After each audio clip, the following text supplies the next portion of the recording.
once we get going. Let's see.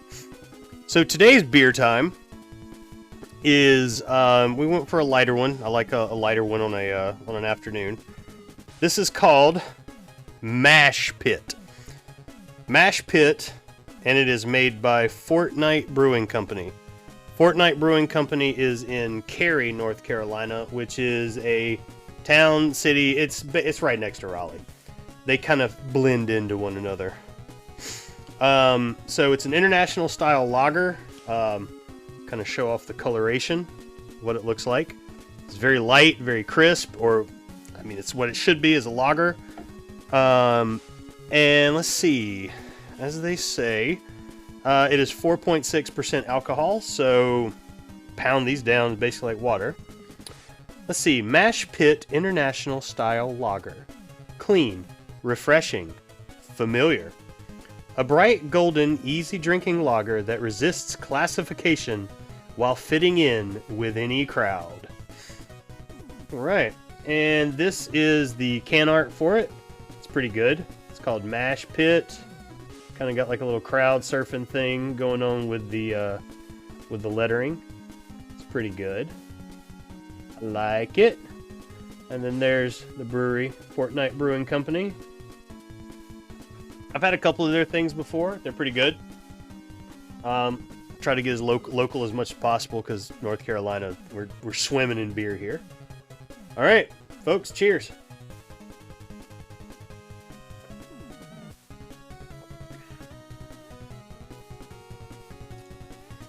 Ooh, this is good. So, I mean, it's a lager. It's very light. But it has just a good bit of, like I said, it's crisp at the end. It's not bitter. Very refreshing. Cherry Coke sounds good as well, Project. I won't lie. I mean, truth be told, this tastes like a beer. Like, this is a beer flavored beer. It's very clean, very refreshing. It doesn't.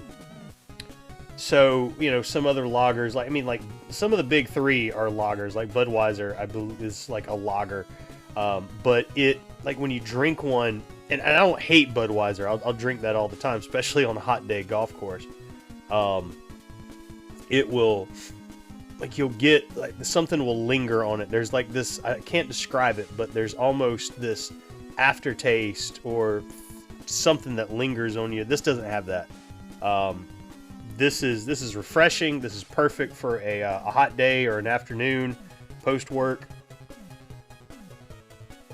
I hate the aftertaste of dark beers. Yeah, depending on what kind of dark beer it is, like if you have a stout or a porter, a lot of times because they're very roasty. I mean, especially like a coffee stout or a coffee porter.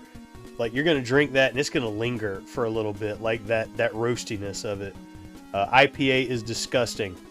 I kind of agree with you, Project. I'm not an IPA fan.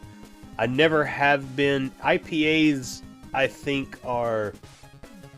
I have had good IPAs where they are very bitter. Like, you get that sharp bitterness out of them, and that's really what they're for. They're bitter. They're supposed to be hoppy. Because back in the olden days, they had to, they were made that way so they could survive the voyage to India. That's why they typically have higher alcohol count. That's why they are typically more, are a lot more bitter and hoppy is the way they are. Because others just couldn't survive that trip. But what happened is that it got to the point where every craft brewer was trying to make it taste like it was a fucking hop, and I couldn't deal with that. And then now you've got so many different flavors of IPA. You got milkshake IPA and New England IPA, and this tastes like you're eating a pine cone IPA, pine nuts and all this. Some are fine, but I've found that it's just not the style for me. Only a couple I've ever tasted that I actually like. I am a stout fan. Stouts are my typical beer of choice. The darker, the better. But I like a good lager and a good Hefeweizen wheat beer during the afternoons and things, because stouts can sometimes be a bit heavy on the alcohol, and after one big one, I'm passed out. Stouts are okay depending. Don't laugh, I like Blue Moon. IPAs, I honestly like PBR. Project, I love PBR. I fucking love PBR. That's a kind of a go-to for me. Like, you know, a buddy of mine once said, like, I love red meat, but I can't eat filet mignon every fucking night of the week. Beer is kind of the same way. Like, I can't just go out and get a bunch of craft beers because it's expensive. But PBR is good. It's cheap. Usually bars have it, and it's on the cheap as well. PBR is great. Blue Moon, I like Blue Moon as well, because I like wheat beers in general. Blue Moon's a little bit lighter for my taste, because I'd say it has a sweetness to it that doesn't work for me as much. But I like Blue Moon. They have a lot of other good flavors and stuff as well. So yeah, Blue Moon's fine. I have a rule when it comes to beer. There is no bad beer. Even the shittiest, cheapest shit you can find, I can guarantee you, on a hot ass day, if you want a beer, that beer is going to taste like a dream to you. It's not. I used to be a beer snob at the time where craft beer was coming up, and everybody was like, "Oh my god, I can't believe you fucking still drink Yuengling or Budweiser." Yeah, I'll admit, I was in that camp at one point. But I don't... It's not worth it, to be honest with you. I mean, beer's beer. There are a lot of good flavors out there, but at the end of the day, you drink what you like. Not everybody likes it. It's an acquired taste. It's changing rapidly. Drink what you like. You know what? It's fine. We'll just have a beer together. Drink what you want. I'll drink what I want. We have a beer together. And say fuck off. Cheers.